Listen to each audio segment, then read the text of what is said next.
My family has a cabin on Lake O'Malley in northern Minnesota. It's not one of those fancy, modern A-frames. It's an old log cabin my grandfather built with his own 2 hands back in the 50s. It's small, it smells perpetually of damp wood and pine needles, and for my entire life it's been my favorite place on earth.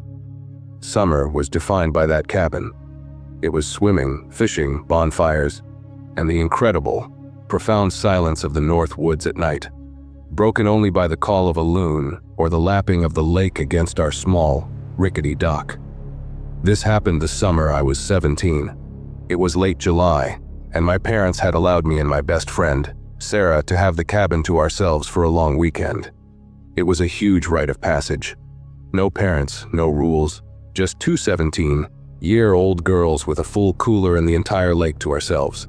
We felt so grown up, so free. The first couple of days were perfect. We swam until our skin was pruny. We took my dad's little aluminum fishing boat out and didn't catch a thing. And at night we sat on the dock, watching the stars come out, talking about boys in college and all the things that felt so important at that age. The geography of the lake is important to the story. It's a big, sprawling body of water with lots of little islands and deep, secluded bays. Our cabin was tucked into a cove on the eastern shore. Directly across from us, about a mile of open water away, the shore was completely undeveloped. It was just a sheer cliff face, maybe 100 feet high, covered in dense pine and birch trees. We called it the Palisades.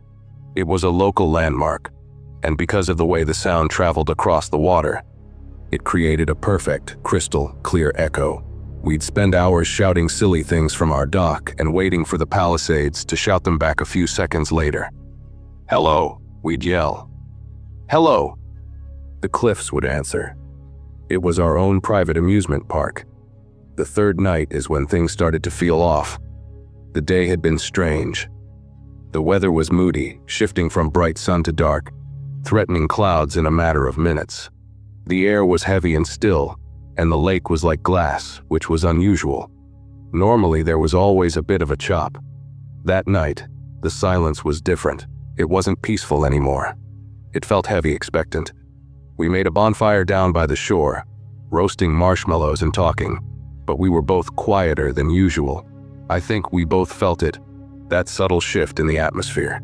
Around 11 p.m., we let the fire die down to glowing embers and went to sit at the end of the dock. The moon was nearly full, and it cast a shimmering silver path across the dead, calm water. It was beautiful, but also eerie. The lake looked like a sheet of black ink. To break the weird tension, Sarah decided to test the echo. "Hello, lake?" she shouted, her voice bright and clear in the stillness. A few seconds passed, and then from across the water, the echo came back, perfectly clear. "Hello, lake." We both laughed, and the tension broke a little. I took my turn. "Sarah is a rotten egg," I yelled. "Sarah is a rotten egg!" The cliffs mocked back. She shoved me, and we were just 2 normal teenagers again, laughing and goofing around. Then Sarah got a weird look on her face. A thoughtful, mischievous look. She stood up, took a deep breath, and in a soft, almost spooky voice, she yelled, "I see you." We waited. The silence stretched. And then, the echo came back, but it was different. It sounded wrong. The words were the same, "I see you," but the voice wasn't Sarah's. It was deeper, harsher. A man's voice. We both froze. We looked at each other, our smiles gone. "Did you hear that?" I whispered. "Yeah." She whispered back, her eyes wide. That was weird. It must have just been the way it bounced off the rocks or something. A distortion. It was a logical explanation, but neither of us believed it. The voice had been too different, too distinct. An unsettling fear began to creep in, cold and sharp. The lake didn't feel like our playground anymore. It felt like a vast, dark space, and we were very small and very exposed on the end of our dock. "Try it again," Sarah said, her voice tight. I didn't want to. A part of me was screaming not to just go inside and lock the door. But another part, the foolishly brave 17-year-old part, needed to prove the logical explanation right. I took a breath. "Who's there?" I shouted. My voice cracked a little at the end. We waited, holding our breath. The silence was absolute. And then, from the Palisades, the echo came back. It was the same deep masculine voice. And it didn't say what I had said. It said, "I'm here." That was it. We were done. We didn't scream, we just moved. We scrambled off the dock and ran up the grassy slope to the cabin, our bare feet slipping on the damp ground. We slammed the heavy wooden door shut and threw the deadbolt, our hearts hammering in our chests. We ran around the small cabin, making sure all the windows were locked, our hands shaking. "Okay, what was that?" Sarah said, her voice a high, pitched squeak. That had to be someone. Someone with a boat over by the cliffs messing with us. "Ooh," I asked, peering out the small window in the kitchen that faced the lake. There's no one out there. There are no lights. Nothing.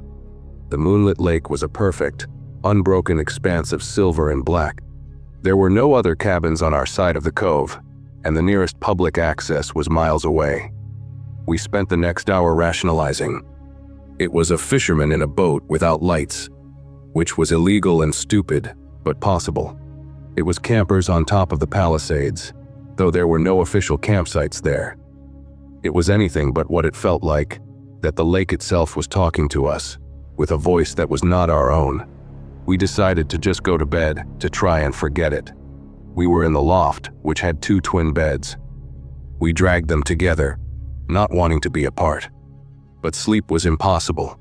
Every creak of the old cabin made us jump. The silence from outside was no longer a comfort, it was a threat. It felt like something was being held back, like a predator waiting patiently. Around 2 a.m. I was lying there, my eyes wide open, staring at the slanted ceiling of the loft, when I heard a new sound. It was coming from outside, from the direction of the lake. It was a soft, rhythmic splashing. Splash, pause, a splash, pause. It was the sound of a canoe paddle, or someone swimming, slowly, deliberately. I sat bolt upright in bed, my blood turning to ice. Sarah was already sitting up, her eyes locked on me. She had heard it too. The splashing was getting closer. It was methodical, unhurried. Splash, pause, a splash. It was coming right towards our dock. We crept out of bed and crawled to the main floor, staying low, below the level of the windows. My dad kept an old, heavy iron fireplace poker next to the hearth.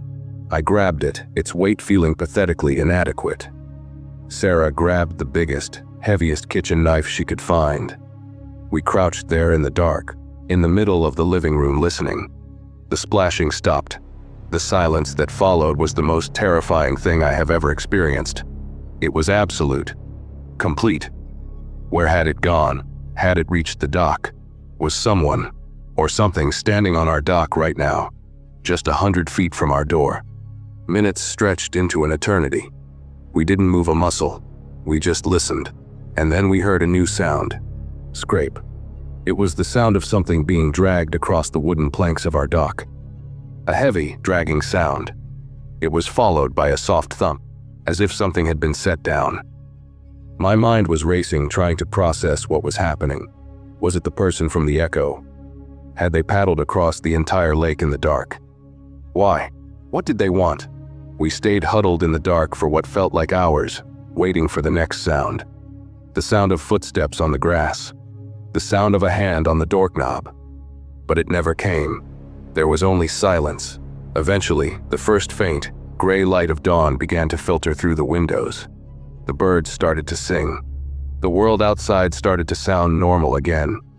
The terror began to recede, replaced by a cautious, fragile sense of relief. We had made it through the night. We waited until the sun was fully up before we dared to move. I was still clutching the poker, my knuckles white. "We have to look," I said, my voice hoarse from a night of silent fear. Sarah nodded, her face pale. Slowly, I crept to the front door and peered through the peephole. Nothing. Just our yard. The dew-covered grass, the lake. I unlocked the deadbolt, my hand trembling, and pulled the door open a crack. The air was cool and fresh.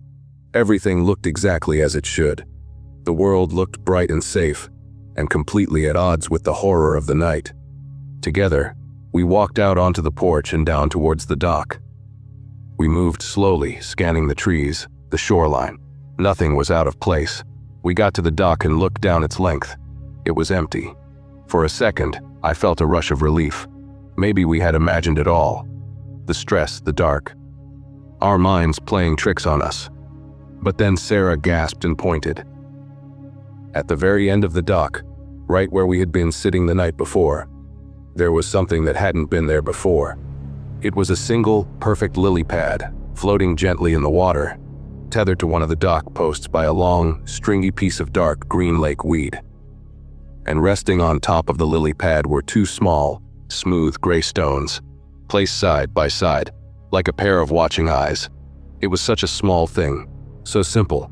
It wasn't overtly threatening, but it was a message, it was proof. Something had been there. It had paddled across the entire lake in the pitch dark. It had stood on our dock while we cowered inside. It had left us a sign. I was here. I see you. We didn't say a word. We just turned around, walked back to the cabin, and started packing. We threw everything into our bags in a frantic, silent panic. We called my dad and told him I was sick, and that we had to come home early. I don't think he bought it, but he didn't argue.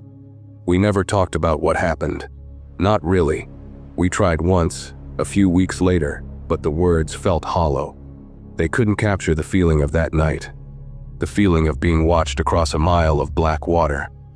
The sound of that wrong echo. The sound of that slow, deliberate paddle getting closer and closer. I've been back to the cabin since then many times, but it's never been the same. I don't go out on the dock at night anymore. I never will. And sometimes, when the lake is perfectly still and the air is quiet, I find myself looking across at the Palisades, and I feel a shiver of that old fear. And I can't help but wonder what's over there, hidden in the dense woods behind the cliffs. And I wonder if it ever echoes back, even when no one is there to shout.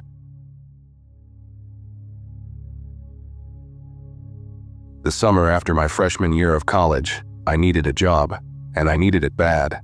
I was back home in rural Pennsylvania, a place where the economy had seen better days, and the best you could hope for was a minimum wage gig at the dollar store. So, when I saw a flyer on the post office bulletin board advertising for a night watchman for the Route 309 expansion project, I jumped at it. The pay was surprisingly good, and the description sounded almost too easy. Sit in a truck, watch equipment, report any issues. That was it. The project was a big deal for our area. For years, Route 309 was a winding, two-lane country road that snaked its way through the Appalachian Hills. The state was finally blasting a new, straighter path through one of the mountains, a massive undertaking that involved clearing acres of old-growth forest and cutting a deep, raw channel through the rock. During the day, it was a hive of activity. Dynamite blasts echoing through the valley, the roar of bulldozers, the shouts of the construction crew. But at night, it fell completely silent. My job was to be the sole human presence in that silence. My office was my own beat-up Toyota Tacoma, which I was to park at the barricaded entrance to the new, unfinished stretch of road. From my vantage point, I could see the entire construction site laid out before me. It was a surreal landscape. On one side was the familiar tree-lined curve of the old 309. On the other was the new road, a wide, stark, 5-mile stretch of graded dirt and gravel that ended abruptly at a sheer wall of blasted-away mountain. It looked like a giant, headless snake, its body disappearing into the dark woods.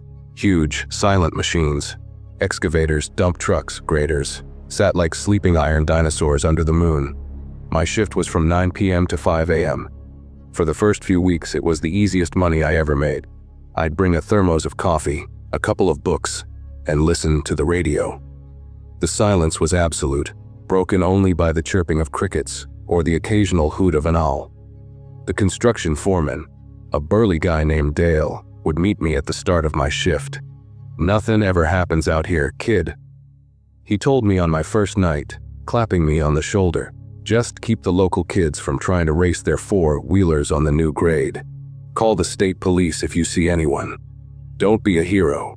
The strangeness started subtly. It began in mid-July, during a week of oppressive, sticky heat. I was sitting in my truck around 2 a.m., the windows down, trying to catch a breeze. I had the radio on low, listening to some late-night talk show. and over the sound of the radio I heard something else. It was a bell, a tiny, faint tinkling sound, like a small brass handbell. It was so faint I thought I was imagining it at first, maybe a sound from a distant farmhouse carried on the wind. It rang once, a clear, solitary ting, and then it was gone. I turned the radio off and listened. Nothing. Just the crickets. I brushed it off, thinking my tired mind was playing tricks on me. A few nights later, I heard it again. This time it was closer. Ting, ting, ting. 3 distinct rings coming from somewhere down the new, unfinished road. I got out of my truck and stood by the barricade, peering into the darkness. The moon was bright, illuminating the pale dirt road that stretched into the black void of the forest. I saw nothing.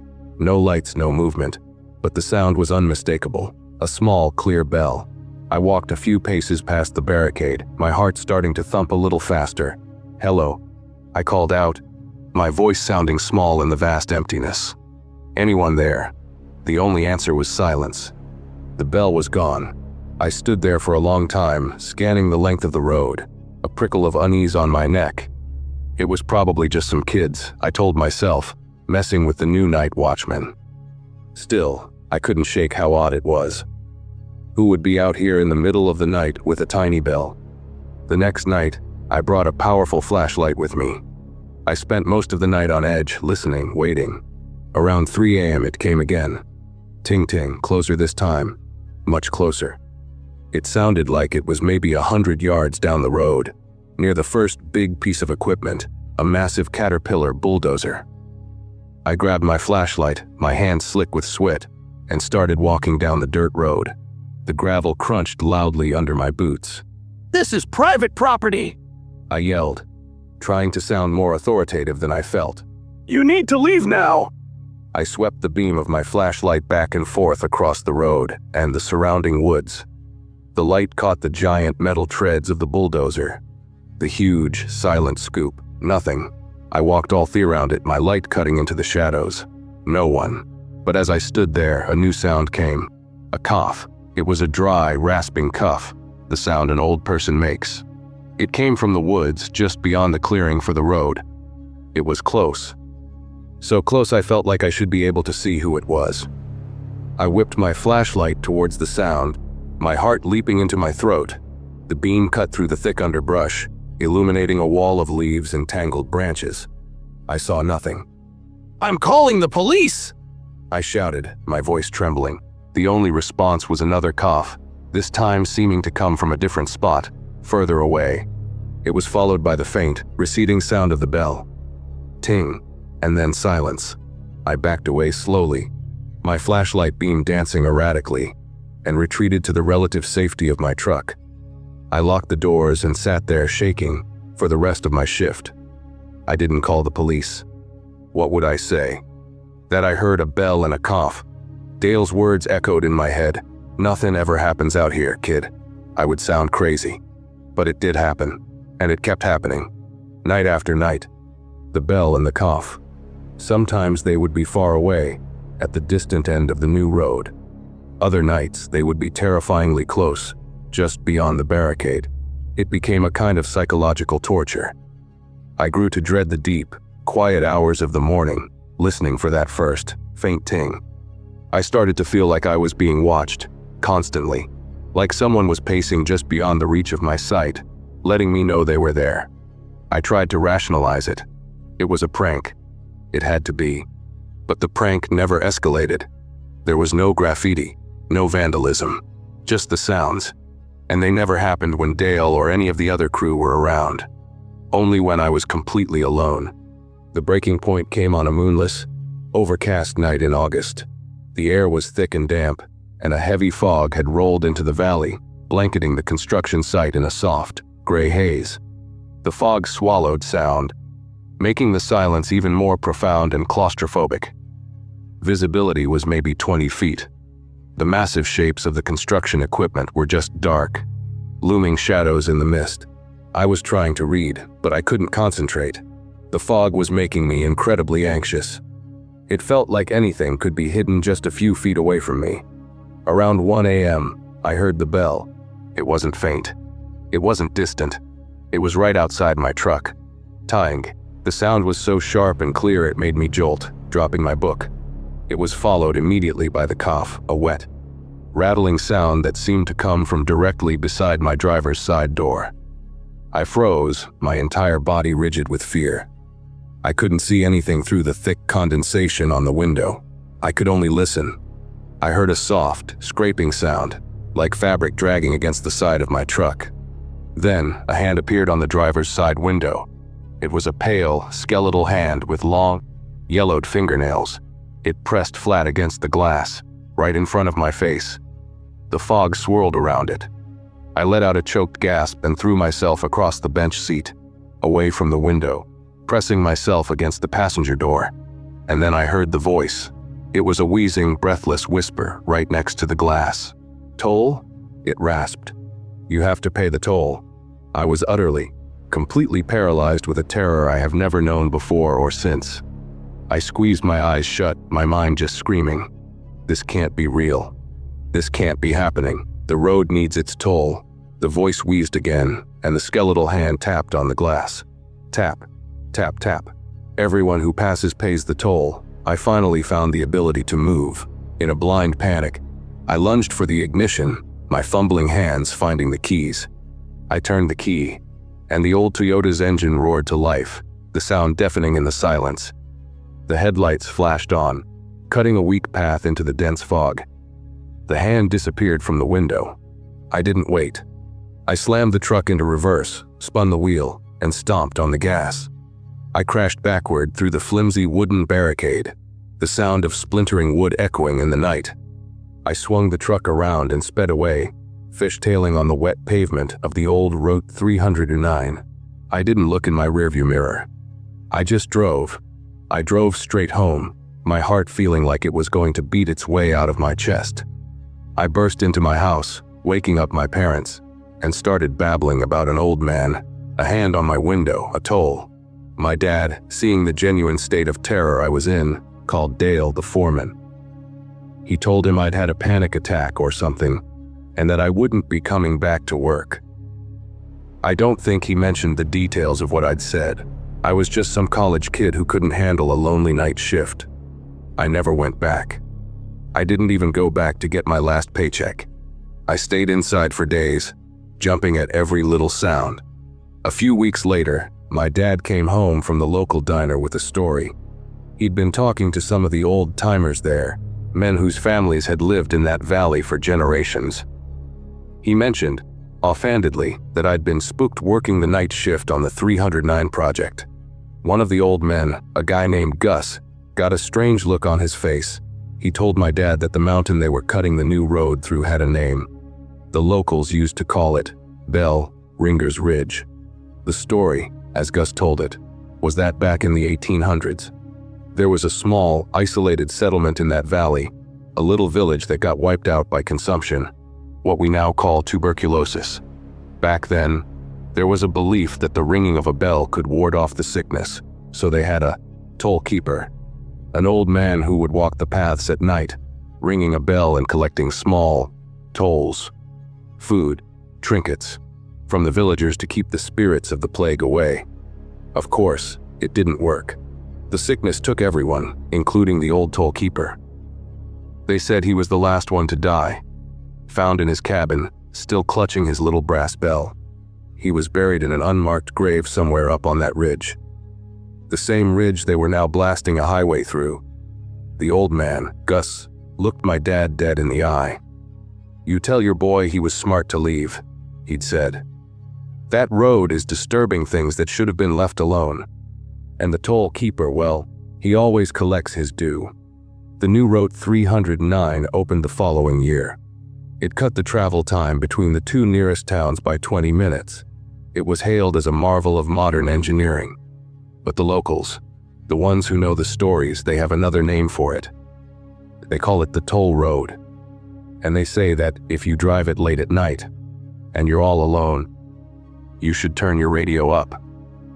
Because you might just hear the faint, clear ring of a bell. And you don't ever want to hear the voice that comes with it, asking you to pay the price for your passage.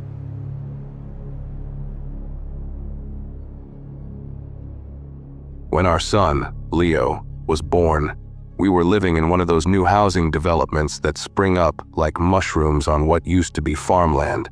Our little two-story house was identical to every other house on the block, a cookie-cutter slice of the American dream. The backyard was a perfect square of unnaturally green sod that ended abruptly at a line of flimsy chain-link fence. Beyond the fence was a patch of woods the developers had been forced to leave untouched. A dark, swampy tangle of old trees and thick undergrowth that felt ancient and out of place next to our pristine, sterile neighborhood. That first summer with Leo was a blur of joy, anxiety, and profound, bone-deep exhaustion. He was not a good sleeper. My wife, Anna, and I operated in a constant state of sleep-deprived haze. Our world shrank to the four walls of that house, and our primary tool for navigating this new world was the baby monitor. It was a fancy one, a gift from my parents. It had a high-definition night vision camera that we mounted on the wall above Leo's crib, and a portable parent unit with a crisp color screen. It even had a two-way talk feature. It was our lifeline, our electronic eye into the most precious room in our house. I'd sit downstairs in the dark, the pale glow of the monitor illuminating my face, watching the ghostly gray and white image of my son sleeping, his tiny chest rising and falling.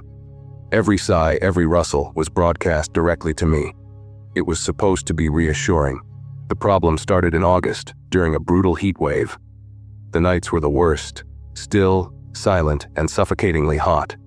We kept the air conditioning running, but it did little to dispel the oppressive weight of the air. It was on one of these nights, around 3 a.m., that I first heard it. Leo had finally, mercifully, fallen asleep. I was sitting on the couch, the parent unit on the coffee table beside me, the volume turned up. I was watching the screen, too tired to move, too anxious to sleep. Over the low hum of the AC unit and the white noise machine in Leo's room, I heard another sound. It was a whisper. It was incredibly faint, a soft, sibilant hiss that was almost entirely buried in the static. I picked up the monitor, holding it to my ear. It sounded like a voice, but I couldn't make out any words. I figured it was interference. Anna's sister lived 2 streets over and had the same monitor. Maybe we were picking up their signal. I dismissed it, chalking it up to faulty tech and an exhausted mind. But it happened again the next night. This time it was clearer. Leo was fussing, and I was watching him on the screen, my thumb hovering over the talk button to try and soothe him. As his cries subsided, the whisper came through the speaker again. It was a woman's voice, and this time I could make out a word. Mine. It was drawn out, whispered in a long, soft breath.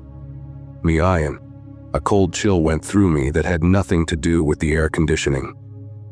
I turned to Anna, who was asleep on the other end of the couch. Did you hear that? I whispered, nudging her. She stirred, mumbling. Hear what? Is Leo awake? No, on the monitor. A voice. She squinted at the screen, saw that he was quiet, and then rolled over, pulling a blanket over her shoulder. You're hearing things, babe, she mumbled. You need to sleep. She was probably right. I was averaging maybe 4 hours of broken sleep a night. Hallucinations, both auditory and visual, are common with that level of sleep deprivation. But it had sounded so real, so close. For the next week, I became obsessed. I'd sit there in the dark, long after Leo was asleep, holding the monitor to my ear, listening. The whispers were a nightly occurrence now. Sometimes it was just that one word, mine. Other times, it was a soft, melodic humming. It was a lullaby, but not one I had ever heard before. It was a strange, discordant tune that seemed to have no repeating pattern. It made the hairs on my arms stand up. I tried to prove I wasn't crazy. I tried to record the sounds with my phone, but the speaker on the monitor was too small, and my phone's microphone could only pick up the static. I took the monitor apart, looking for loose wires. I changed the channel settings, even though it was a digital, frequency, hopping model that was supposed to be immune to interference. Nothing worked. The whispers continued. Anna thought I was losing it. She'd find me at 4 a.m. staring at the monitor with wide, bloodshot eyes, and she'd gently guide me to bed, her face a mixture of pity and concern. Then, Things escalated. The visual disturbances started. It would be a flicker, just at the edge of the screen. I'd be watching Leo sleep, and for a split second, a shadow in the corner of his room would seem to move, to elongate and then snap back into place. I'd rewind the recorded footage. The monitor had a feature that saved motion-activated clips, but there would be nothing there. Just a glitch in the feed, a compression artifact. At least, that's what I told myself. But the glitches became more frequent, more defined. One night, I saw it clearly. In the far corner of the room near the rocking chair, the shadow cast by the chair seemed to deepen. It pooled on the floor like a spill of black ink, and for a terrifying second, it looked like it was creeping across the floor towards the crib. I bolted up from the couch and sprinted up the stairs, my heart pounding. I burst into Leo's room, flipping on the light. Nothing. The room was still and peaceful. The shadow from the rocking chair was exactly where it should be. Leo was fast asleep, undisturbed. I stood there, panting, feeling like a complete fool. When I went back downstairs, Anna was awake, holding the monitor. "What is wrong with you?" she asked, her voice sharp with worry. "You're going to give me a heart attack, and you could have woken the baby." "I saw something," I said, my voice weak. "A shadow. On the monitor. It was moving." She just shook her head slowly, her eyes full of a wary sadness. "There's nothing there, Mike. It's the shadows, it's the night vision. It's your mind playing tricks on you because you are so tired. We both are. Please, come to bed." I let her lead me to bed, but I didn't sleep. I knew what I had seen. The line between what was real and what was a hallucination was blurring, and the uncertainty was the worst kind of fear. Was I going crazy? Or was there something in that room with my son? The answer came 2 nights later. It was the peak of the heat wave, a night so hot, and still it felt like the world was holding its breath. I was at my post on the couch, nursing a cold coffee, watching the monitor. Leo was sleeping soundly. The whispers had started early tonight, a constant, soft murmur just beneath the static. Then, on the screen, I saw the shadow in the corner begin to pool again. It darkened and thickened, and this time it didn't just creep. It rose. Slowly, like black smoke, a shape began to resolve itself from the shadow. It was tall and unnaturally thin. It had no discernible features, just a vaguely humanoid silhouette made of pure, impenetrable darkness. It stood perfectly still for a moment, a black hole in the grainy, gray image. And then it began to glide, silently, across the room towards my son's crib. I couldn't move. I couldn't breathe. I was completely paralyzed, my mind screaming but my body refusing to respond. I was watching a nightmare unfold on a 5-inch screen. The shadow figure reached the crib. It leaned over, a long, slender arm of darkness extending down towards my sleeping child. This is it, I thought. It's going to hurt him. It's going to take him. And then the whisper came through the speaker, but it wasn't a whisper anymore. It was a clear, calm, female voice, dripping with a cold, ancient malice. "I will have this one," it said. "He is mine now." That broke the paralysis. A surge of pure, primal rage washed over me. I wasn't going to let this happen. I fumbled with the monitor, my thumb jabbing at the two-way talk button. I held it to my mouth, my voice a raw, ragged shout. "GT Douay from M." On the screen, the shadow figure recoiled. It seemed to shrink back from the crib, as if struck by a physical blow. It turned its featureless head towards the camera mounted on the wall. It was looking at me. It knew I was there. A new voice came from the speaker, but this voice wasn't coming from the room. It was coming from the monitor itself. It was my voice, my shout, but it was distorted, layered with static, played back at me. "GTAEY from." The figure on the screen seemed to hesitate. And then, the most terrifying thing of all happened. It spoke again, but its voice was different. It was a perfect mimicry of my own. "You can see me," it said in my voice. "You can hear me. Good." My blood ran cold. It wasn't just in the room. It was in the device. The monitor wasn't just a window, it was a door, and I had just opened it. "We can watch him together." It continued in my voice, a sickeningly cheerful, conversational tone. "My pretty, pretty boy." The shadow on the screen began to dissolve, flowing back towards the corner of the room, sinking back into the darkness from which it came. It was gone. I didn't think. I just acted. I stood up, ripped the parent unit's cord from the wall, and ran upstairs. I burst into Leo's room. He was still sound asleep. I went to his crib and snatched the camera from the wall, tearing it free with a shower of plaster dust. I ran back downstairs, holding both parts of the monitor.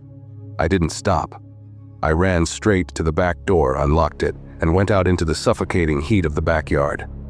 The monitor was still on, the screen now just a fizz of static. I ran to the far end of the yard, to the chain link fence that separated our perfect lawn from the dark, wild woods, and I threw it, both pieces. With all my strength, I threw them as far as I could into the tangled darkness of the trees. I heard them crash through branches and land with a wet thump somewhere deep inside. I stood there, panting, staring into the woods. For a long moment, there was only silence. Then, from the darkness where the monitor had landed, a voice whispered. It wasn't coming from a speaker this time. It was just there, in the air, a woman's voice. You can't hide him forever. I ran back inside, slammed the door, and locked it. Anna was at the top of the stairs, woken by the commotion. Mike, what in God's name are you doing? It was the monitor, I said, gasping for breath. It was all the monitor. I couldn't explain it properly. Not then. But she saw the look on my face, the sheer terror, and she didn't question me. She just came down and held me. We sold that house 6 months later. We couldn't stay. Every night, I felt like something was watching us from those woods, waiting. I never told Anna the full story, what I really saw, what it said to me in my own voice.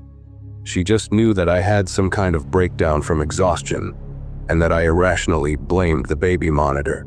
It was easier that way. We live in the city now, far from any dark woods. Leo is 4 years old, a happy, healthy kid who sleeps through the night in a room with no cameras. But I've never forgotten. Technology is supposed to make us feel safer, to connect us, to give us eyes and ears where we don't have them. But we never stop to think about what might be on the other end of that connection. What ancient, lonely things might be listening in the static, waiting for us to open a new kind of door for them, waiting to whisper back.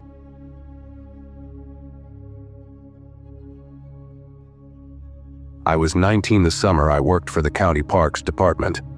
It was the best job a kid from a small Midwestern town could ask for. Most of my friends were stuck frying burgers or bagging groceries, but I got to be outside all day. My main responsibility was maintaining the grounds of a place called Henderson State Park, which was a pretty generous name for it. It was mostly a handful of picnic areas, a small murky lake, and a massive, sprawling cornfield that the county leased out to a local farmer. The corn was the heart of the place. By mid-July, it was a solid 10 feet tall, a dense, green wall that bordered everything.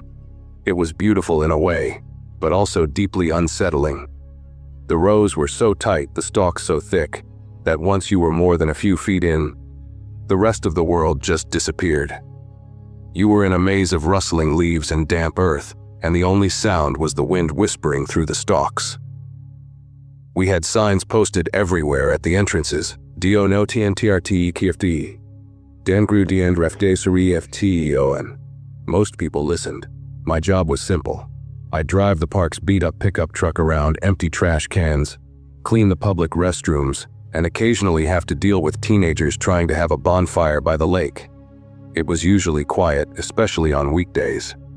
My shift ended at 10 p.m., right after I did a final lap to make sure everyone was out before the park officially closed. The nights were the worst part. The park had these old, buzzing sodium lamps that cast a sickly orange glow, but their light never seemed to penetrate the first few rows of corn. The field just swallowed it. When I'd do my final rounds, driving slowly along the gravel path that separated the picnic areas from the corn, I always felt like I was being watched from within that wall of green.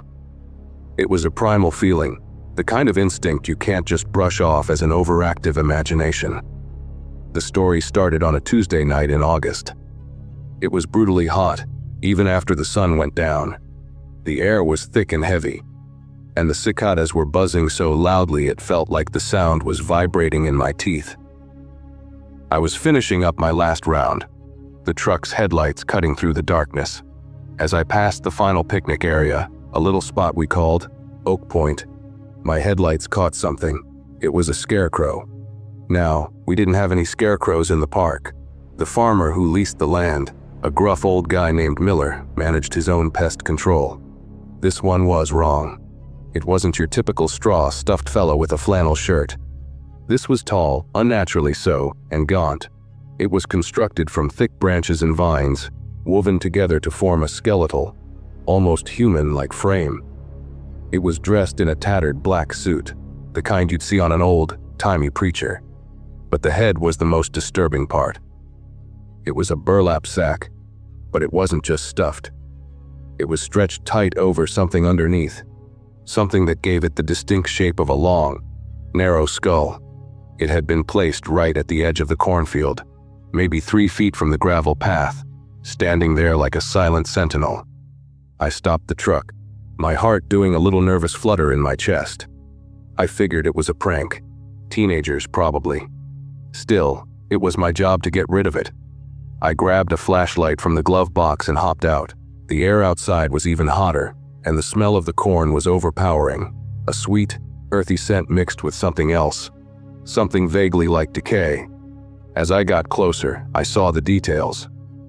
The fingers of the branch hands were sharpened to fine points, and there were dark, wet-looking stains on the front of the black suit. I reached out to touch it, to see how it was anchored, and my fingers brushed against the fabric. It was damp and sticky. I pulled my hand back, a wave of revulsion washing over me. That's when I heard it. A soft rustling deep inside the corn, not the sound of wind. This was different. It was the sound of something large moving deliberately through the stalks. "Hello," I called out, my voice sounding weak and shaky. Parks closed. The rustling stopped. Absolute silence. The only sound was the buzzing of the cicadas, which now seemed impossibly loud. I stood there for what felt like an eternity, my flashlight beam pointed into the blackness between the corn stalks.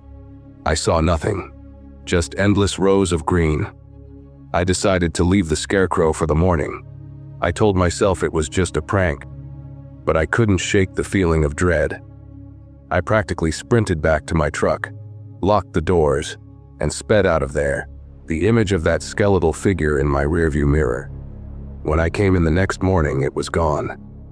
Vanished. There wasn't a hole in the ground where it had stood, no broken branches, no trace of it at all. It was like it had never been there.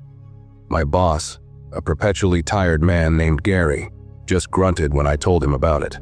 "Probably kids," he said, not looking up from his newspaper. "Just keep your eyes open." For the next week, things were quiet, but the feeling of being watched never left me. I started to dread my nightly rounds. The cornfield felt more menacing than ever. I'd find myself looking over my shoulder constantly, my hand always hovering near the heavy, duty mag light I now kept on the seat next to me. Then came the second scarecrow. This one appeared on a Friday night, in the same spot. It was almost identical to the first one, but this time it was holding something. In one of its sharpened branch hands, it held a dead crow, the bird's neck bent at an unnatural angle. I didn't even get out of the truck this time. The moment I saw it, a cold, sickening fear coiled in my stomach. The prank theory was starting to feel very thin. This felt personal. It felt like a message. I threw the truck in reverse and backed away slowly, my eyes locked on the figure. As my headlights swept across it, I could have sworn the head, the burlap sack, tilted slightly, as if to watch me go. And again, I heard that rustling in the corn. This time it was louder, closer. It sounded like whatever was in there was keeping pace with my truck as I backed away. I didn't go to Gary this time. What would I say? That I was being terrorized by scarecrows that disappeared by morning. I'd sound insane. So, I kept it to myself. I started carrying a hunting knife in my boot, and I dreaded the setting of the sun each day. The following week, the third scarecrow appeared. It was in a different location, by the restrooms near the lake. This time, it wasn't just standing there. It was positioned to look like it was peering into the small, grimy window of the women's restroom. And the thing it was holding, it made me feel sick to my stomach. It was a child's sandal, a little pink one with a glittery strap. I lost it. This wasn't a prank. This was something else entirely. It was a threat. I drove straight to the park entrance, not even bothering to finish my rounds. I was shaking so badly I could barely hold my phone. I called the sheriff's department. A deputy came out, a young guy who looked bored. I explained everything: the disappearing scarecrows, the dead crow, and now the sandal. He listened with a patient but skeptical expression.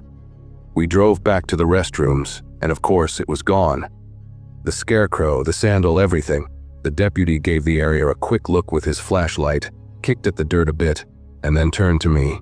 "Look, son," he said with a sigh. "It's summer. Kids get bored. Probably just some local troublemakers trying to spook you. I'll keep an eye out on my patrols. But honestly, there's nothing here." He left, and I was alone again in the vast, dark park. The feeling of humiliation was quickly replaced by pure terror. The deputy didn't believe me. Gary didn't believe me. I was completely on my own. I knew I should have quit right then and there, but I was 19 and stubborn, and a small part of me needed to know what was going on. That was the biggest mistake of my life.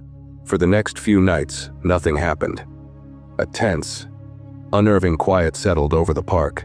I almost managed to convince myself that maybe the deputy was right. Maybe the pranksters had gotten bored and moved on. Then came the night that changed everything. It was a sweltering Saturday. The park had been packed all day and I was exhausted. By the time 10 p.m. rolled around, I just wanted to finish my rounds and go home. I was driving down the main path when I noticed a car, a single sedan, still parked in the Oak Point lot. This was a major problem. I was supposed to make sure everyone was out. I pulled up behind the car and put my truck in park. I got out, flashlight in hand, and approached the driver's side. The windows were tinted so I couldn't see inside. I tapped on the glass. "Excuse me, the park is closed." No response. I tapped again, harder this time. "Hello, you need to leave. The park is closed." Still nothing. A weird feeling crept over me. I shone my flashlight through the windshield. The car was empty. The seats were empty, front and back. But there was something on the passenger seat. A single ear of corn, freshly picked, sitting right in the middle of the seat. My blood ran cold. This was it. The culmination of all the weirdness, all the dread. I backed away from the car slowly, my heart pounding against my ribs. My eyes scanned the tree line, the shadows, and the impenetrable wall of the cornfield that stood just a few yards away. And then I saw him. He wasn't a scarecrow. He was a man. But he was dressed just like them. The same tattered black suit.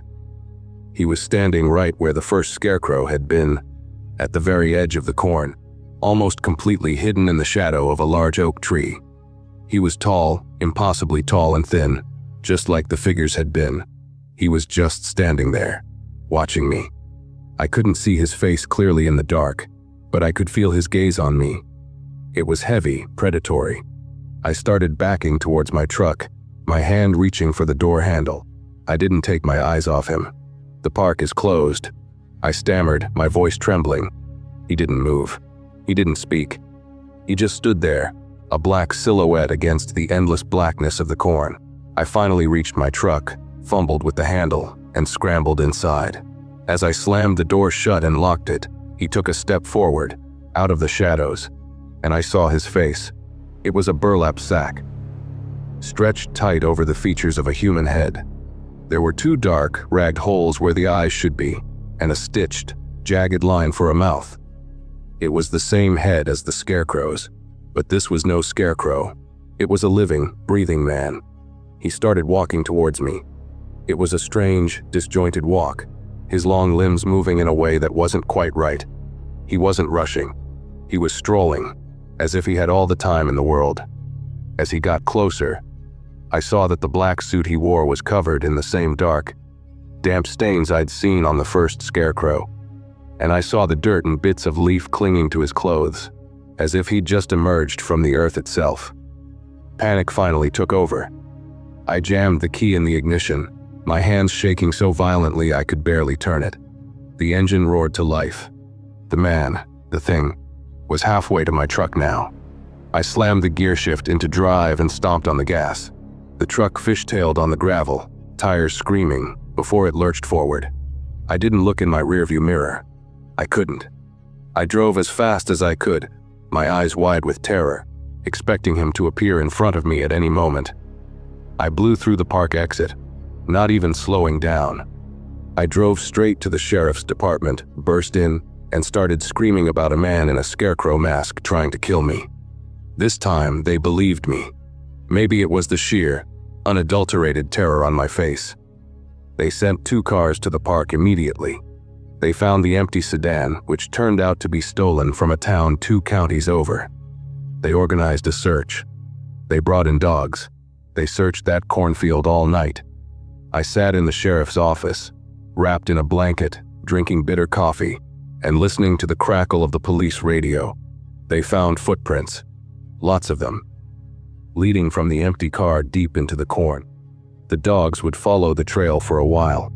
Then they would start whining and barking, refusing to go any further, their hackles raised. They never found him. They called the search off at dawn. The official report said it was likely a vagrant or a drifter who had been living in the field, trying to scare me off his territory. They told me I was lucky. I quit my job that morning. I never went back to Henderson State Park. My parents thought I was overreacting, that I'd just been spooked. But I know what I saw. It wasn't just a man in a mask. There was something fundamentally wrong with him.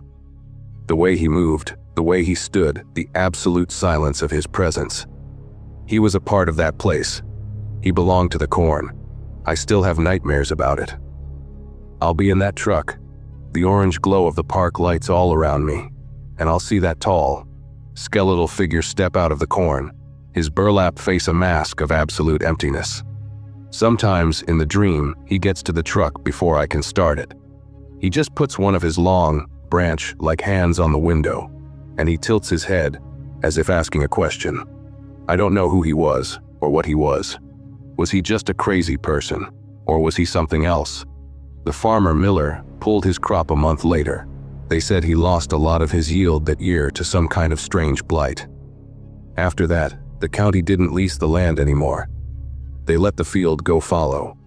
But sometimes, when I drive past that area on the highway, I look over at the old park entrance, and I can't help but think of him, the king of the corn, and I wonder if he's still in there, waiting in the silence and the shadows for the next summer night.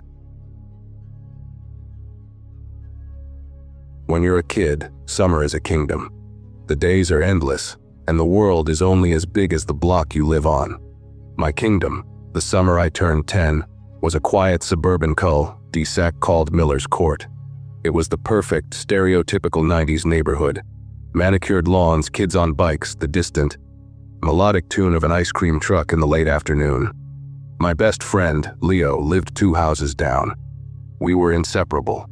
From the moment the sun came up until our parents called us in at dusk, we were a unit.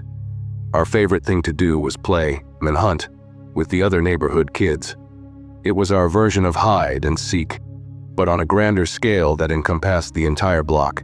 The safe zone was the big oak tree on my front lawn.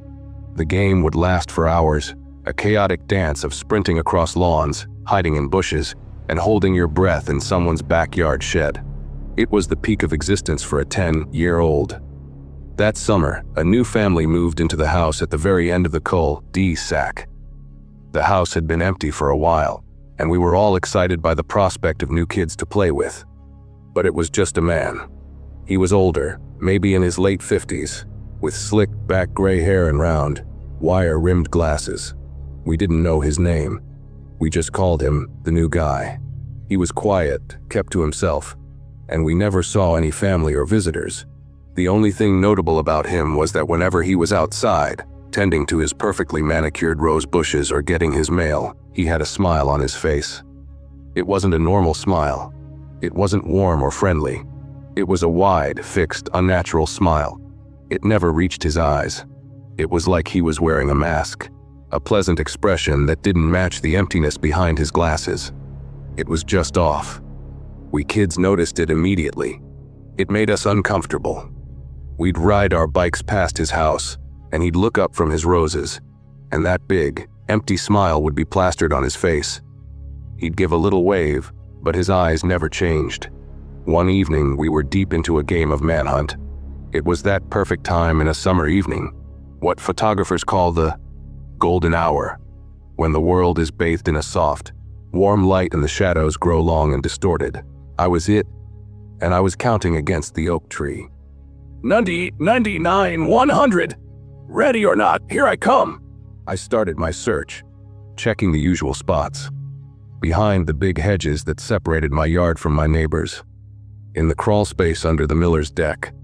I found a couple of the younger kids pretty quickly, but Leo, who was the reigning champion of manhunt, was nowhere to be found. He was an expert hider. I made my way down the block, towards the end of the cul-de-sac. The sun was getting lower, and the streetlights were beginning to flicker on with a soft, electric hum. As I approached the new guy's house, I noticed his garage door was open. Just a crack, maybe 2 feet from the ground. It was the perfect hiding spot. Dark, full of boxes and shadows. A classic Leo move. I got down on my hands and knees and peered into the darkness of the garage. It smelled like dust and fertilizer. I could just make out the shapes of lawn equipment, trash cans, and stacks of old newspapers. "Leo," I whispered. "I know you're in here." Silence. I hesitated for a moment. We had an unspoken rule about not hiding on the new guy's property. He just gave us all a weird vibe. But the desire to finally beat Leo at his own game was too strong. I wriggled under the garage door and into the gloom. I stood up, letting my eyes adjust. It was darker than I thought. The only light was the thin strip from the opening, and a little bit coming from a small, grimy window high up on the side wall. And then I saw them.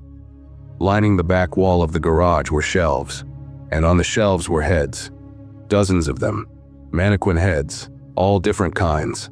Some were the stark white, featureless kind you see in department stores. Others were more realistic, with painted on makeup and synthetic hair in various styles. They were all staring forward, their glass eyes seeming to follow me in the dim light. It was deeply, profoundly creepy. "Okay, Leo. Very funny," I said, my voice a little shakier than I intended. I started moving deeper into the garage, stepping around a lawnmower and a stack of tires. My heart was starting to beat a little faster.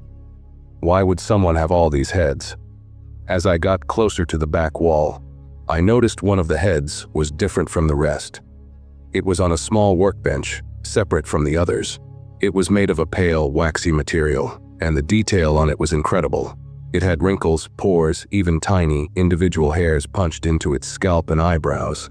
It looked real. Disturbingly real. It was a man's head, bald on top with gray hair on the sides. It had a peaceful, almost serene expression on its face. But that wasn't the most disturbing part. The most disturbing part was the smell. A faint, sickly sweet smell, like meat that had just started to turn. It was coming from the head. I felt a surge of pure, primal fear. This wasn't right. This wasn't a game anymore. I needed to get out of there. I turned to leave, and that's when I heard the hum. It was the sound of the automatic garage door. It was closing. I spun around. The strip of light at the bottom of the door was shrinking. I sprinted towards it, my sneakers slipping on the dusty concrete floor. "No, no, no!" I yelled. But I was too late. The door came down with a heavy thud, plunging the garage into almost complete darkness. The only light was the faint, dusky glow from the single small window. Panic set in. I was trapped. I fumbled for the button on the wall to open the door, but I couldn't find it in the dark. I started banging on the door with my fists. "Let me out!" "Help! Somebody!" "Shh!" The voice came from the darkest corner of the garage.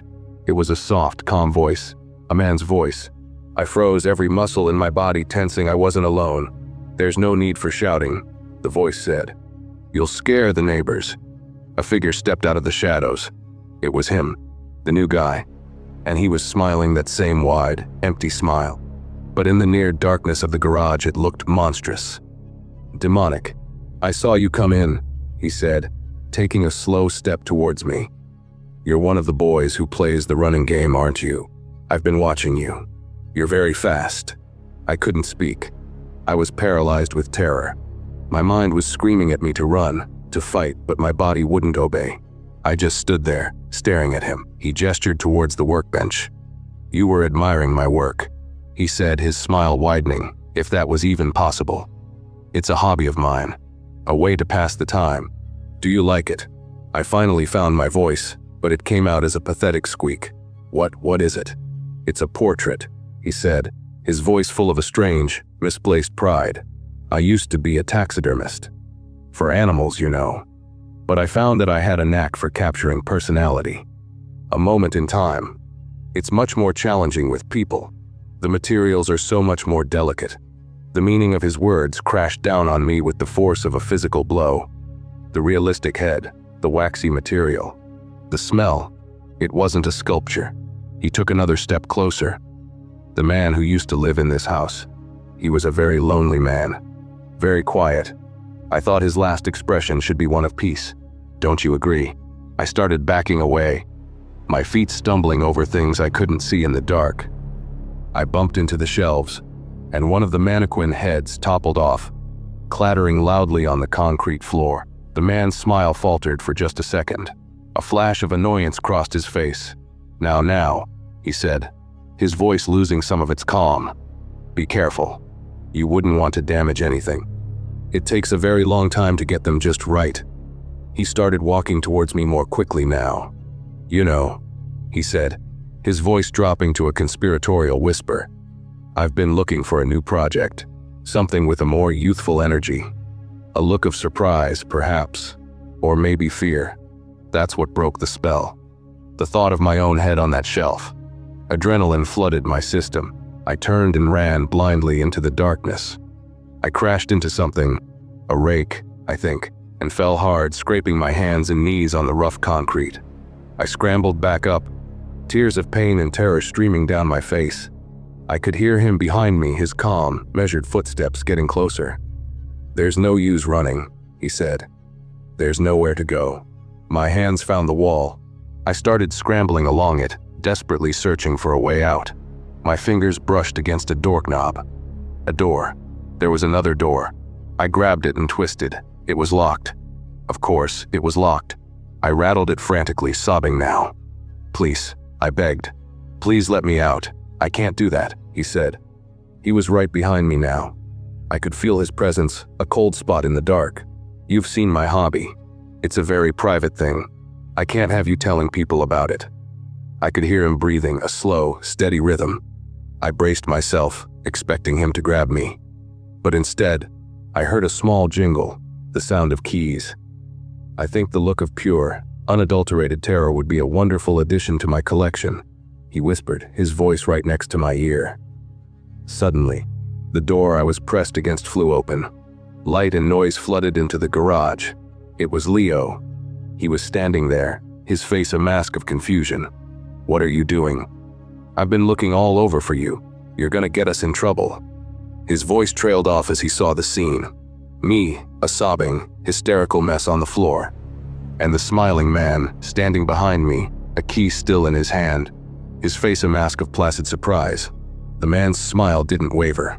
He looked at Leo, then at me, then back at Leo. "Your friend had a little fall," he said, his voice perfectly calm and reasonable. "He was trespassing in my garage, and he got scared of the dark. I was just letting him out." Leo looked from the man to the shelves full of heads, his eyes going wide.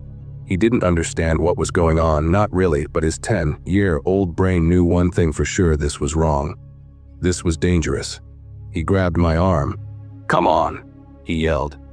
He pulled me up and we ran. We ran faster than we had ever run in our lives. We didn't look back.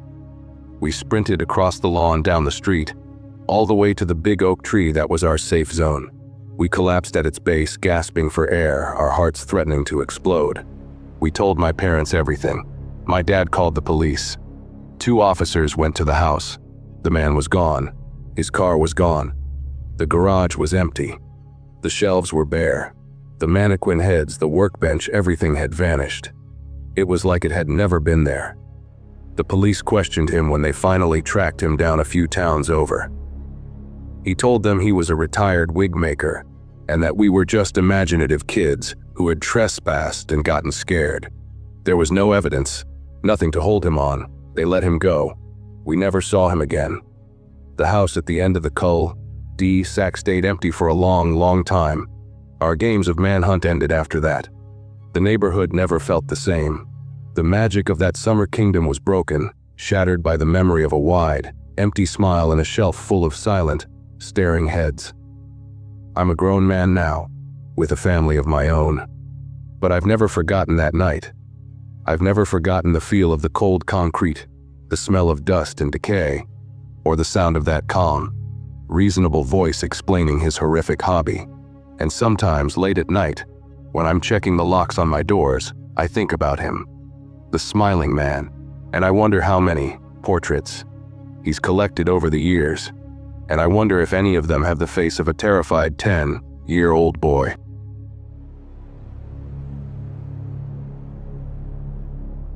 There's a place just outside my hometown called Quarry Lake. It's not a real lake, of course. It's an abandoned limestone quarry that filled with spring water over the last 50 years, creating this impossibly deep, stunningly blue body of water surrounded on three sides by sheer, white cliffs. During the day, it was a local hotspot. Kids would come from all over the county to jump from the lower ledges of the cliffs into the cool, clear water below. It was beautiful, but it was also notoriously dangerous. The water is frigidly cold even in August, and the submerged, half-blasted walls of the old quarry hide deep caves and wicked currents. People had died there, lots of them. Because of this, it was technically private property, owned by some faceless corporation, and the local sheriff's department made a half-hearted effort to keep people out. But when you're 18 and restless in a town with nothing to do, the allure of the quarry at night is almost impossible to resist. A midnight swim at the quarry was a rite of passage, an act of teenage rebellion. This happened the summer before I left for college. My two best friends, Chloe and Ben, and I decided we needed to do it one last time before we all went our separate ways. It was a perfect night for it. Hot, humid, with a sliver of a moon that did little to challenge the blanket of stars overhead. We parked Ben's rusty Jeep on a hidden dirt turnout, grabbed a cooler with a few stolen beers, and made our way down the well-worn path through the woods. The air grew cooler as we got closer to the quarry, the smell of damp earth and limestone filling our senses. We emerged from the trees onto the main ledge, a wide, flat expanse of white rock that served as the primary jumping-off point. The place was transformed at night. The water, so blue in the daytime, was now a pit of pure blackness that seemed to suck the starlight out of the sky. The white cliffs surrounding it looked like giant, broken teeth in the gloom. It was quiet, peaceful, and more than a little intimidating. We were the only ones there. That was the first rule of a midnight swim you go on a weeknight, when you're sure to have the place to yourself. We cracked open our beers and sat on the edge of the cliff, our feet dangling over the 100-foot drop to the black water. We talked about the future, about how strange it was that this chapter of our lives was ending. It was a perfect, bittersweet moment of teenage nostalgia. After a while, Ben, ever the daredevil, stood up. "All right," he said. "I'm not going to college with this regret. Who's in?" He didn't wait for an answer. He took a running start and launched himself into the darkness. For a terrifying second, there was only silence, and then a loud splash echoed off the cliff faces. A moment later, his whoop of victory came from the water below. Chloe went next, a little more hesitant, but she did it. I was always the cautious one. I hated the initial shock of the cold water, the feeling of plunging into the unknown. But I couldn't be the one to back out. I took a deep breath, ran, and jumped. The fall felt like it lasted forever. Then the water hit me like a physical blow, a shocking, breathtaking cold that seemed to pull all the heat from my body instantly. I came up sputtering, my heart hammering. and swam over to where Chloe and Ben were treading water. The feeling was incredible.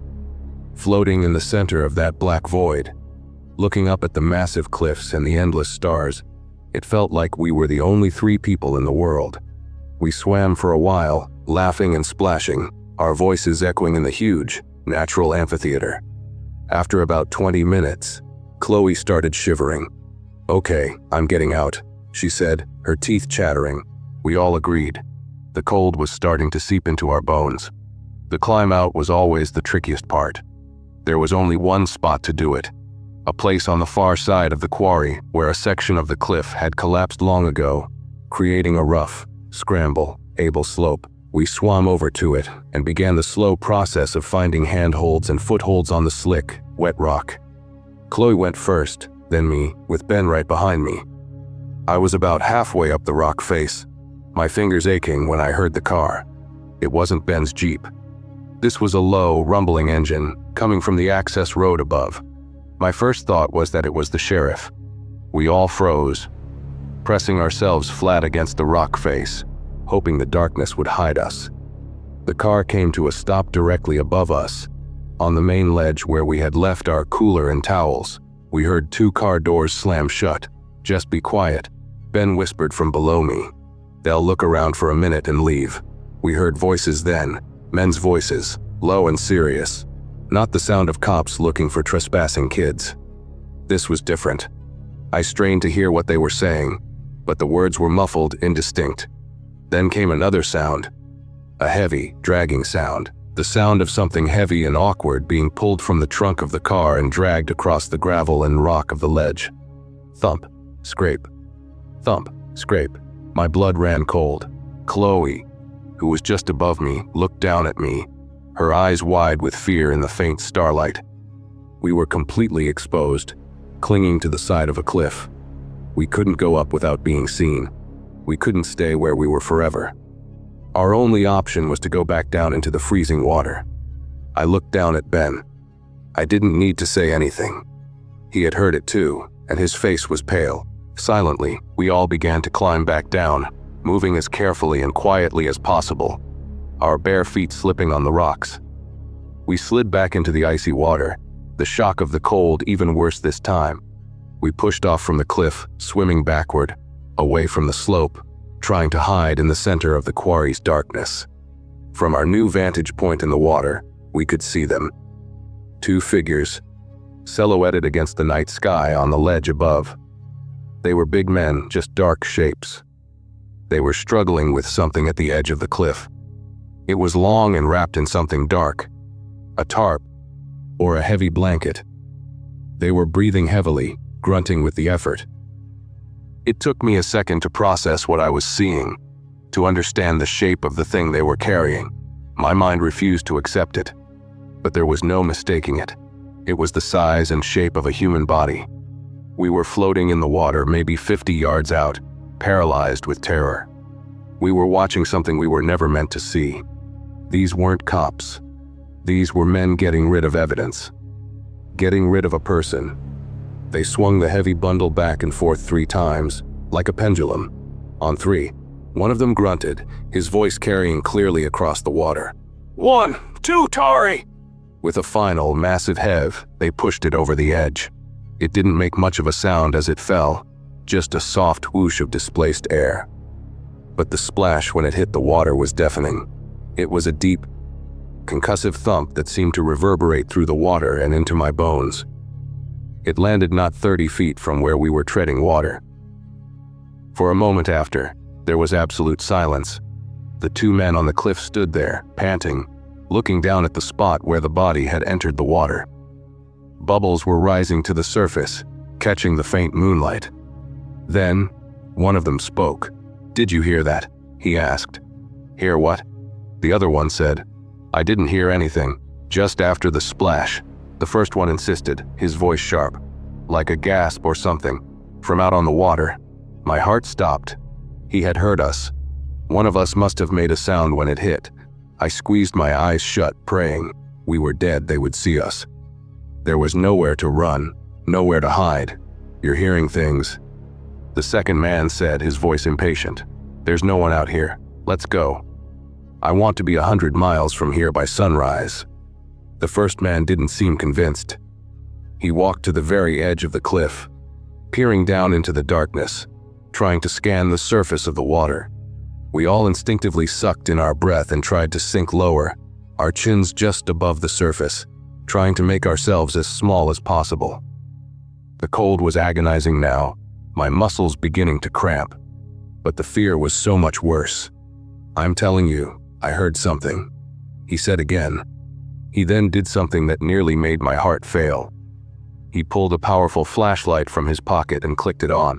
A brilliant, white beam cut through the darkness, sweeping across the surface of the black water.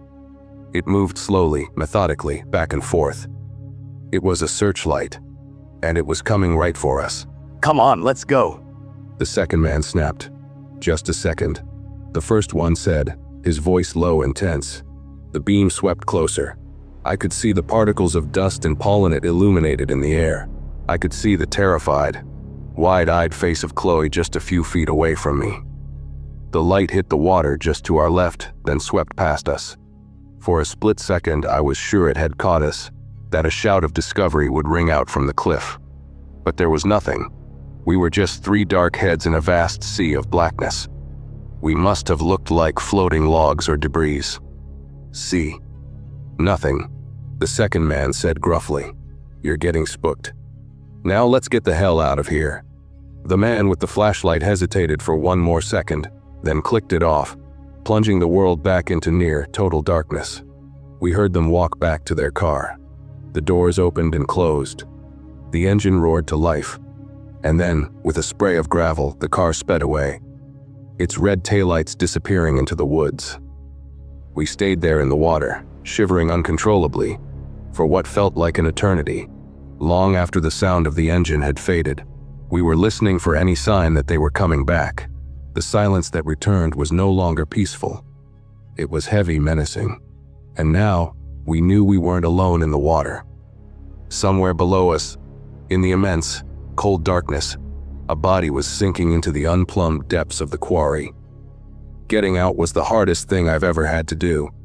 The adrenaline had worn off, replaced by a deep, cellular cold and a creeping hypothermia. Our limbs were stiff and clumsy. We swam back to the rock face and somehow, through sheer will, managed to haul our trembling bodies out of the water and up the cliff. We didn't talk. We just grabbed our things and ran, barefoot and dripping, through the dark woods to Ben's Jeep. We drove away with the headlights off until we hit the main road. We didn't stop until we were back in the fluorescent, lit safety of Ben's kitchen. We debated what to do for hours. Call the police. What would we say? We were trespassing at the old quarry and we think we saw a murder. We had no proof, no license plate number, just a story that would land us in a world of trouble and make us the targets of two very dangerous men. We were 18. We were scared. We were about to leave for college and start new lives. So we made a pact. We would never speak of it again, to anyone ever. We kept that pact. We all went off to our separate colleges that fall. But the secret festered between us, a shared trauma that slowly, inevitably, pushed us apart. We drifted. We lost touch. The friendship that had felt so permanent was just another casualty of that night. I never went back to the quarry. I hear that they finally filled it in a few years ago. But I still think about it. I think about the two men, their faces forever just dark silhouettes in my memory. And I think about what, or who, is still down there, at the bottom of all that rock and water and earth. A secret that we were never meant to see, hidden in the cold, black heart of a midnight swim.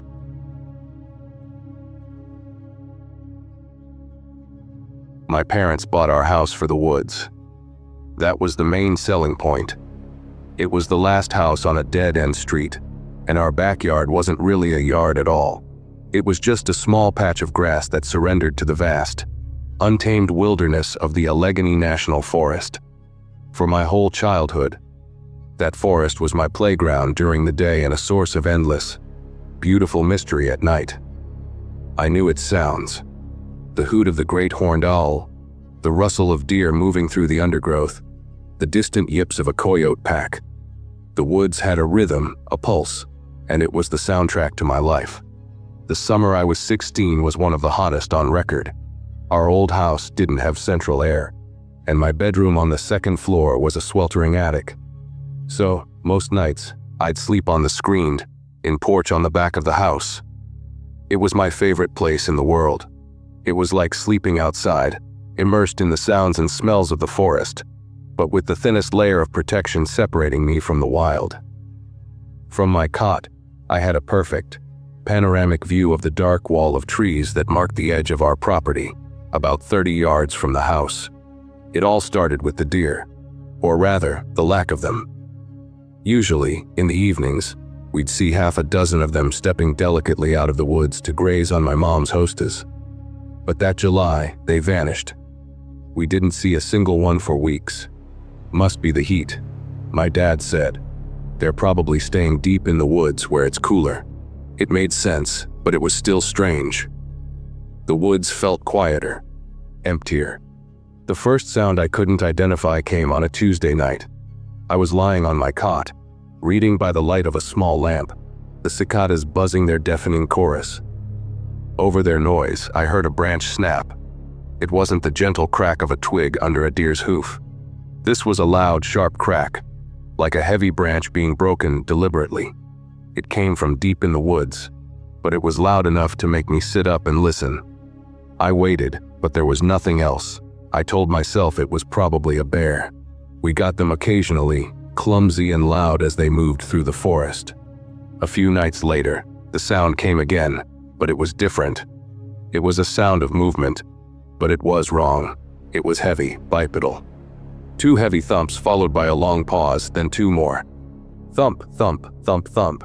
It sounded like something huge was trying to walk quietly, and failing.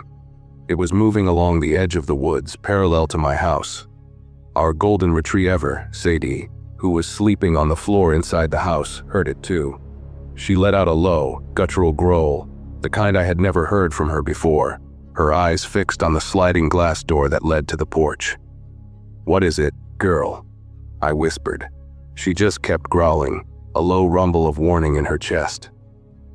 The thumping sound faded as whatever it was moved past our property, and after a few minutes, Sadie settled down, though she remained restless for the rest of the night. The next strange thing was the smell. It started about a week later. I woke up in the middle of the night for no reason, and the air on the porch was thick with a bizarre odor. It was a musky, greasy smell, like a wet dog mixed with garbage and something else, something coppery and metallic like old blood. It was so strong it was nauseating. I sat up and looked out at the dark tree line, but I couldn't see anything. The smell hung in the air for almost an hour before it slowly dissipated, leaving me with a knot of anxiety in my stomach. This wasn't a bear. I knew what a bear smelled like. This was something else entirely. I was starting to feel a new kind of fear. The woods I had known my whole life were beginning to feel alien to me. The familiar night sounds were now punctuated by these strange, unsettling new ones. I felt a creeping sense of being watched, a feeling that something was just beyond the veil of darkness, studying me. I tried to tell my parents about the sounds and the smell. My dad, ever the pragmatist, blamed it on a sick coyote or maybe a transient bear. "Nature isn't always pretty, son," he said. "Things die out there." My mom was more worried about me, thinking my imagination was getting the better of me from sleeping outside alone. She suggested I sleep in my room, but I was 16 and stubborn. I refused to be scared out of my favorite spot by a sick coyote.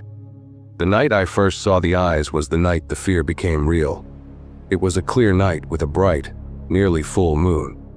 The moonlight bathed our backyard in a pale, silvery light, making the shadows at the edge of the woods seem even darker and deeper. I was lying on my cot, trying to fall asleep, when I felt it again.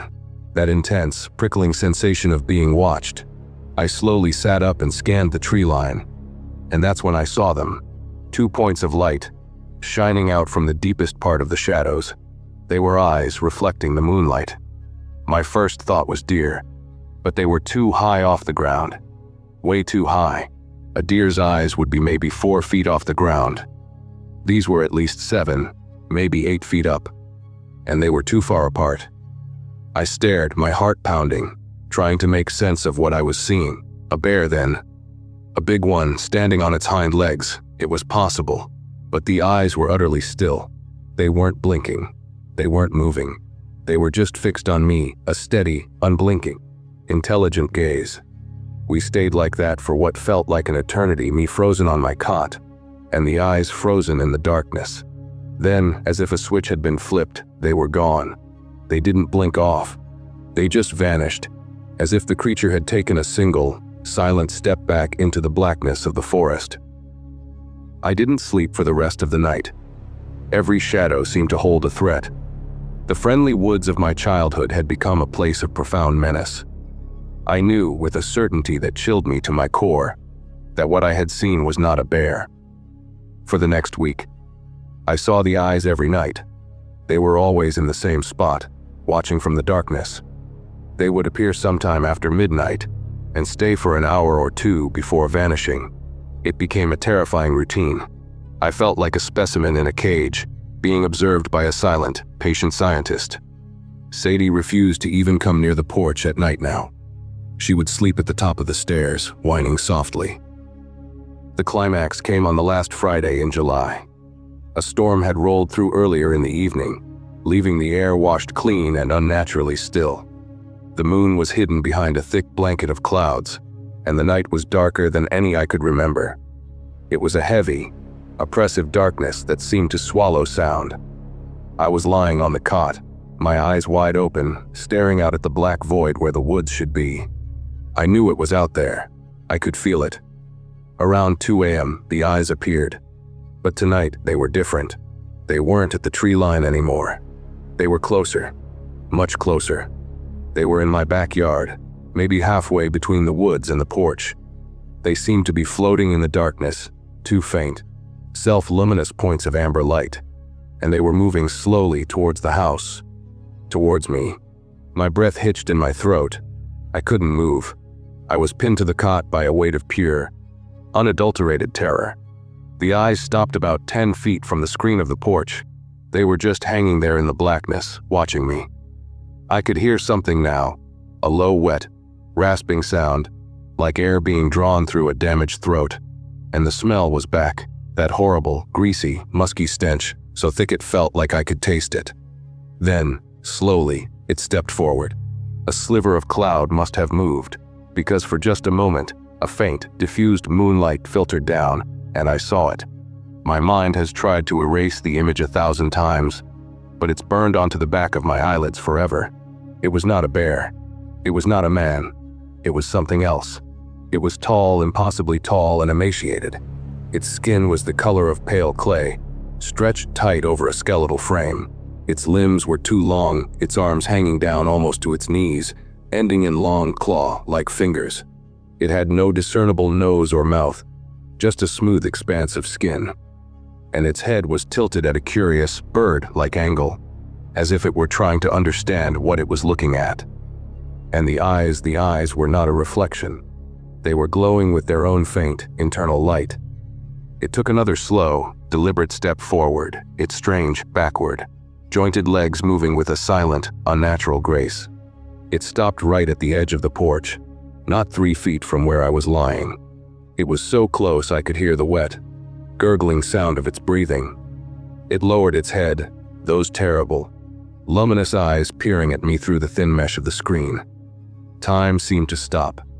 My entire universe shrank to the space between me and this thing. The screen, my only barrier, seemed as flimsy as tissue paper. I could see the muscles in its gaunt frame tense, as if it were about to lunge.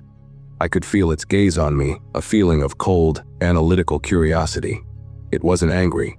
It wasn't aggressive. It was just looking, like a person looking at a strange bug in a jar. That's what saved me, I think. That feeling of being an insect. A surge of pure, primal flight, or fight instinct finally broke through the paralysis. I let out a sound, a choked, terrified sob, and scrambled backward off the cot, falling in a heap against the sliding glass door to the house. The sound I made seemed to startle it. The creature jerked its head back, and for the first time, It made a sound. It was a high-pitched, chittering click like 1,000 insects that seemed to vibrate in my bones. It took a single, impossibly fast step backward, melting back into the darkness.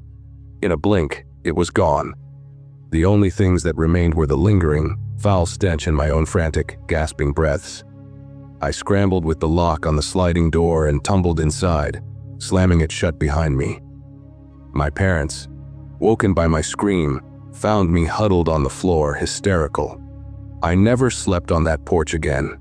I couldn't even look out the back of the house after dark. We sold the house the next spring. My parents thought the city was a better place for me to be after my episode. I never tried to explain what I saw. What was the point? They would never have believed me. I now live in an apartment on the 10th floor of a building in the middle of a concrete city. I haven't been in the woods at night since that summer. But sometimes, when the city is quiet, I'll look out my window at the thousands of other lighted windows, and I'll think about the things that live in the deep, dark places of the world. The things that watch us from the edge of the light. And I know, with absolute certainty, that the screen between our world and theirs is much, much thinner than we think. Summer for a touring musician isn't about vacations. It's the busy season.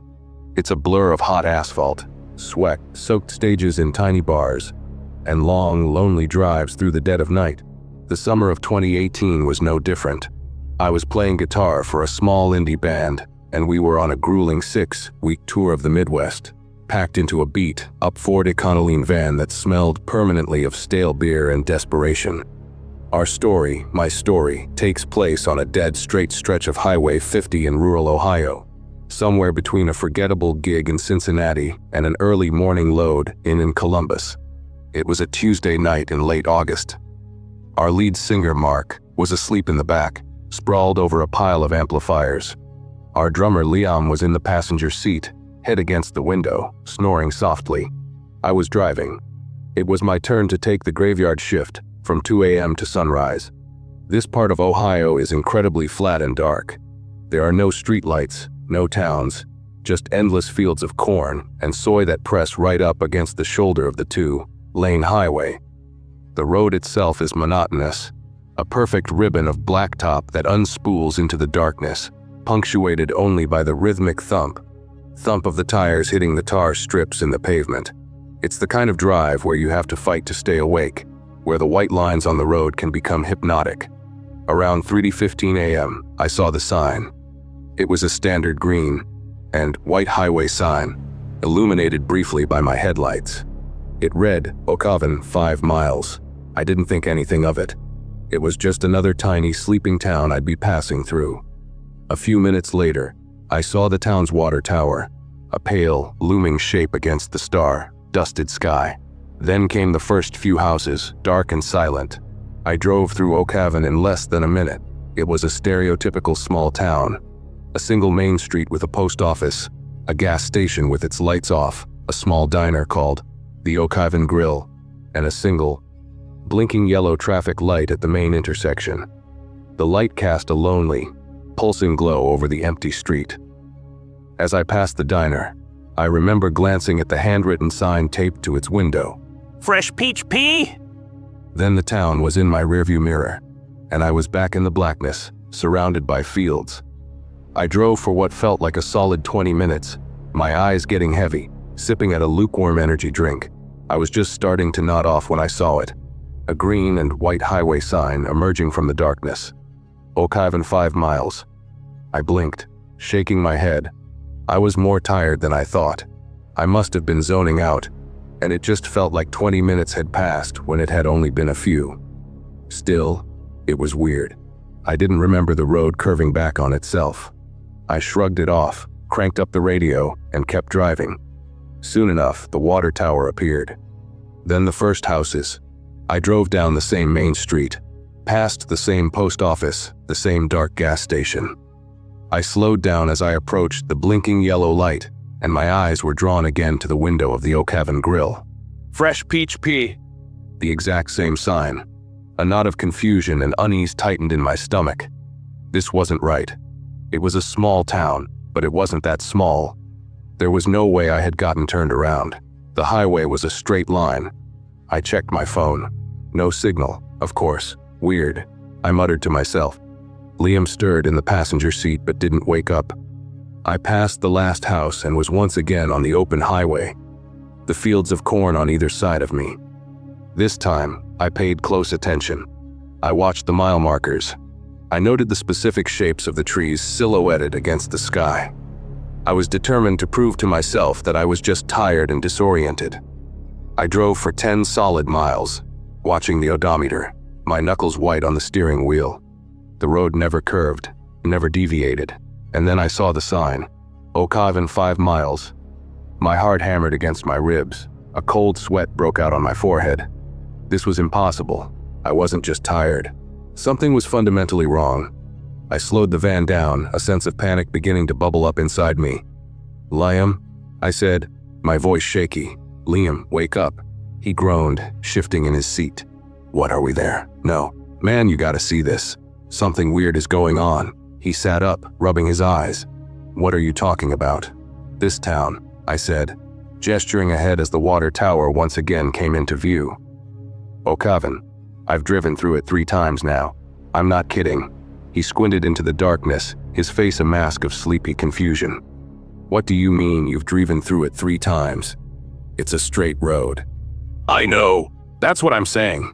We drove into the town again, this time in a tense, shared silence.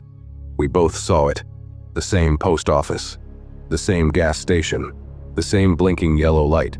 I pointed a trembling finger at the diner. "See, the peach pie sign. It's the same exact place." Leon was wide awake now, his eyes darting around, trying to make sense of it. "Okay, this is weird," he conceded. "There has to be a detour or a traffic circle we missed." "There isn't," I insisted, my voice rising with hysteria. It's a straight line. As we left the town behind us for the 3rd time, Liam had an idea. "Okay, pull over," he said. I pulled the van onto the gravel shoulder. The silence when I killed the engine was absolute. Liam got out and walked to the back of the van. I heard him rummaging around, and he came back holding an empty, bright red gas can. "What are you doing?" I asked. "Just a marker," he said. "An experiment." He walked about 20 feet in front of the van and placed the red can right on the white line in the middle of the road. "There," he said, getting back in. "If we see that again, we'll know we're not crazy." It seemed like a good idea. A solid, physical piece of proof. We started driving again, our eyes glued to the road. We drove for 15 minutes, neither of us saying a word. The dread in the van was so thick you could taste it. And then we saw it. Not the sign this time. Something else. A small, red object, sitting on the center line, glowing in our headlights. The gas can. I slammed on the brakes. The van screeched to a halt just a few feet from it. We stared at it, our minds refusing to compute what we were seeing. It was impossible. Utterly, physically impossible. We had driven in a straight line for miles, and we had ended up behind where we started. "No," Liam whispered, his face ashen. "No way." Panic took over. I spun the van around, the tires squealing in protest, and floored it. I drove back in the direction we had just come from.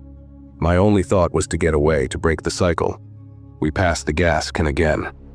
We drove through O'Cavan again, the blinking yellow light mocking us.